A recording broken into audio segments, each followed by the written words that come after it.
मार्गशीर्ष महालक्ष्मी व्रत कथा।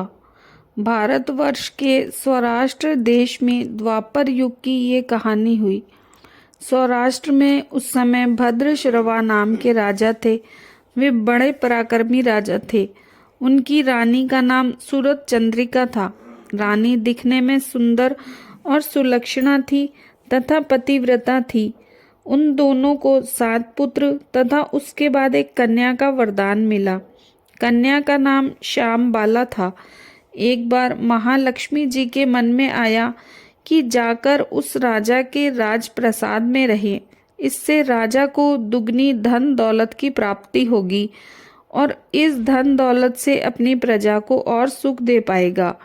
गरीब के घर अगर रहे और उसे धन दौलत प्राप्त हो तो वो स्वार्थी की तरह केवल अपने ऊपर ही खर्च करेगा।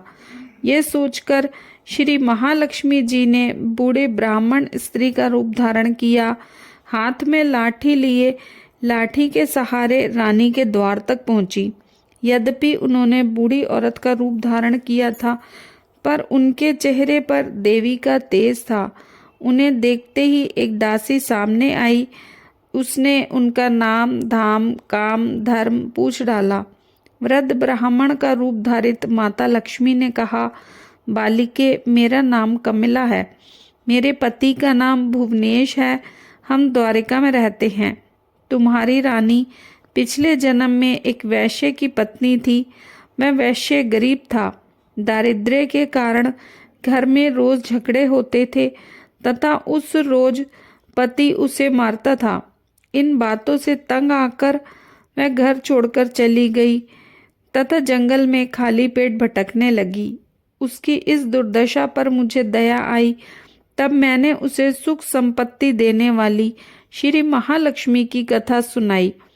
मेरे कहने पर उसने श्री महालक्ष्मी का व्रत किया। श्री महालक्ष्मी प्रसन्न हुई और उसकी गरीबी दूर हुई। उसका घर संसार दौलत संपत्ति से भर गया। बाद में पति पत्नी दोनों पर लोक सिधारे।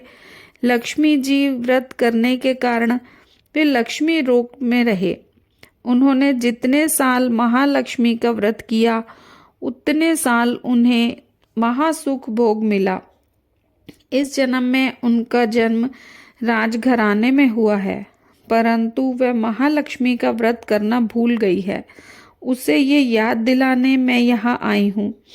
बुढ़िया की बातें सुन दासी ने उन्हें प्रणाम किया तथा श्री महालक्ष्मी का व्रत किस तरह किया जाए इस बारे में पूछा। बुढ़िया रूप धारण किए हुए श्री महालक्ष्मी माता ने दासी को पूजा की विधि तथा महिमा बताई।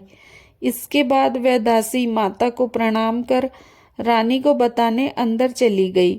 राज वैभव में रहते हुए रानी को अपने ऐश्वर्य का बहुत घमंड हुआ। संपत्ति तथा अधिकार की वजह से मैं बहुत उन्मत्त हो गई थी। दासी द्वारा बताई गई बुढ़िया की बातें सुनकर मैं आग बबूला हो राज द्वार पर आ बुढ़िया रूपी श्री महालक्ष्मी पर बरस पड़ी। उसे ये मालूम नहीं था कि श्री महालक्ष्मी माता ही बुढ़िया का रूप धारण किए द्वार तक आई हैं, परंतु रानी का इस कदर रूखा बर्ताव, अपना अनादर देख माता ने वहां ठहरना ठीक न समझा। वे वहां से चली गईं। राह में उन्हें राजकुमारी श्यामबाला मिली। उन्होंने श्यामबाला को सारी बातें बताईं। श्यामबाला ने अपनी ओर से श्री महालक्ष्मी माता से क्षमा मांगी। माता को उस पर दया आई। उन्होंने श्यामबाला को श्री महालक्ष्मी व्रत के बारे में बताया। उस दिन अगहन यानी मार्गशीर्ष माह का पहला गुरुवार था। श्यामबाला ने परम श्रद्धा से श्री महालक्ष्मी का व्रत रखा। फलस्वरूप राजा सिद्धेश्वर के सुपुत्र मालाधर से उनका विवाह हुआ। वह धन दौलत ऐश्वर्य वैभव से मालामाल हो गई। पति के साथ ससुराल में आनंद से दिन बिताने लगी। इधर श्री महालक्ष्मी का प्रकोप रानी पर हुआ। फलस्वरूप राजा भद्रश्रवा का राज्य एवं कारोबार नष्ट हो गया। यहाँ तक कि खाने के लाले पड़ गए। ऐसी हालत में एक दिन रानी ने राजा से निवेदन किया, हमारा दामाद इतना बड़ा राजा है, धनवान है, ऐश्वर्यशाली है, क्यों न हम उनके पास जाएं, अपना हाल बताएं, वह जरूर हमारी मदद करेगा। इस पर राजा भद्रश्रवा दामाद के पास रवाना हुए। राज्य में पहुंचकर एक तालाब के किनारे थोड़ी देर विश्राम लेने के लिए ठहरे। तालाब से पानी लेने आते जाते दासियों ने उन्हें देखा। उन्होंने विनम्रता से पूछताछ की। जब उन्हें मालूम हुआ कि वे रानी श्यामबाला के पिता हैं, तो दौड़ते हुए जाकर उन्होंने रानी को सारी बात बताई। रानी ने दासी के हाथ राज परिधान भेजकर बड़े ठाठ से उनका स्वागत तथा आदर सत्कार किया, खान पान करवाया। जब वे लौटने लगे तो सोने से भरा मोहरों का घड़ा दिया। राजा भद्रश्रवा जब वापस लौटे तो उन्हें देख रानी सूरत चंद्रिका खुश हुई। उन्होंने सोने की मोहरों से भरे घड़े का मुंह खोला, पर हाय भगवान, घड़े में धन के बदले कोयले! ये सब श्री महालक्ष्मी के प्रकोप से हुआ। इस प्रकार दुर्दशा में कई और दिन बीत गए। इस बार रानी स्वयं अपनी कन्या के पास गई। वह दिन अगहन मास का अंतिम गुरुवार था।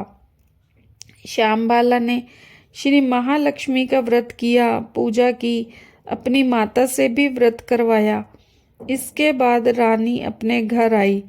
श्री महालक्ष्मी का व्रत रखने पर उसे फिर से अपना राजपाट, धन दौलत, ऐश्वर्य प्राप्त हुआ। वह फिर से सुख शांति आनंद में जीवन बिताने लगी। कुछ दिनों बाद राजकन्या श्यामबाला अपने पिता के घर आई। उसे अपने घर देख सूरत चंद्रिका को पुरानी बातें याद आईं। यही कि श्यामबाला ने अपने पिता को घड़ा भर के कोयला दिया था और उसे तो कुछ भी नहीं दिया था। इस कारण श्यामबाला को पिता के घर आने पर उसका कोई आतिथ्य नहीं हुआ, आदर सत्कार नहीं हुआ, बल्कि अनादर हुआ। पर इस बात का उसने बुरा नहीं माना। अपने घर लौटते समय अपने पिता के घर से थोड़ा सा नमक ले लिया। अपने घर लौटने पर उसके पति ने पूछा, मायके से क्या लाई हो? इस पर उसने जवाब दिया, वहाँ का सार लाई हूँ। पति ने पूछा, इसका मतलब क्या हुआ? श्यामबाला ने कहा, थोड़ा धीरज रखें, सब मालूम हो जाएगा। उस दिन श्यामबाला ने सारा भोजन बिना नमक डाले बनाया और परोसा। पति ने खाना चखा। सारा खाना बिना नमक का था, इसीलिए स्वाद न आया। फिर श्यामबाला ने थाली में नमक डाला, इससे सारा भोजन स्वादिष्ट लगने लगा। तब श्यामबाला ने पति से कहा, यही है मायके से लाया हुआ सार। पति को उसकी बात सही लगी। फिर वे दोनों हंसी मजाक करते हुए भोजन करने लगे। कहा गया है कि इस तरह जो कोई श्रद्धा भाव से श्री महालक्ष्मी की पूजा करे, उसे माता की कृपा प्राप्त होती है, सुख संपत्ति शांति प्राप्त होती है, सभी मनोकामनाएं पूरी होती हैं। परंतु ये सब प्राप्त होने पर माता की पूजा को भूलना नहीं चाहिए। हर गुरुवार को व्रत पाठ अवश्य करना चाहिए। श्री महालक्ष्मी माँ भक्तों की मनोकामना अवश्य पूरी करती है।